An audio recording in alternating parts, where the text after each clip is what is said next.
অতীতের সব রেকর্ড ছাড়িয়েছে চালের দাম। নিম্ন ও মধ্যবিত্ত মানুষের খাদ্য, মোটা চাল সহ সব ধরনের চাল স্বাধীনতার পর সর্বোচ্চ দামে বিক্রি হচ্ছে।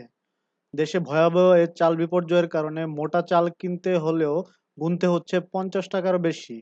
জানা গেছে স্বাধীনতার পর দেশে মোটা চাল সর্বোচ্চ ৪০ টাকা কেজি দরে বিক্রি হয়েছিল, আর চিকন চাল বিক্রি হয়েছিল ৫৬ টাকা কেজি দামে। ২০০৭ ও ২০০৮ সালের সেনাশাসন আমলে চালের এ দর আরও বাড়ে। তবে এবার বর্তমান সরকার চালের দাম নিয়ন্ত্রণে অতীতের সব রেকর্ড ভেঙেছে।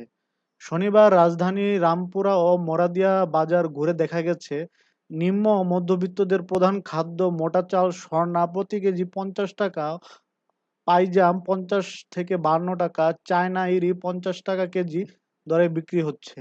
এছাড়া পারিজ্য ৫০ টাকা, BR-28 ৫০ টাকা, মিনিকেট একটু ভালো মানের ৫৮ থেকে ৬২ টাকা, মিনিকেট সাধারণ ৫৪ থেকে ৫৫ টাকা, নাজির শাইল ৫৪ টাকা, নাজির শাইল ৫৬ থেকে ৬২ টাকা, বাসমতি ৬৫ থেকে ৭০ টাকা, কাটারি ভোগ ৭৮ টাকা, হাস্কি নাজির চাল ৫৪ টাকা এবং পোলাও চাল খোলা ৯০ থেকে ১০০ টাকা দামে বিক্রি হচ্ছে।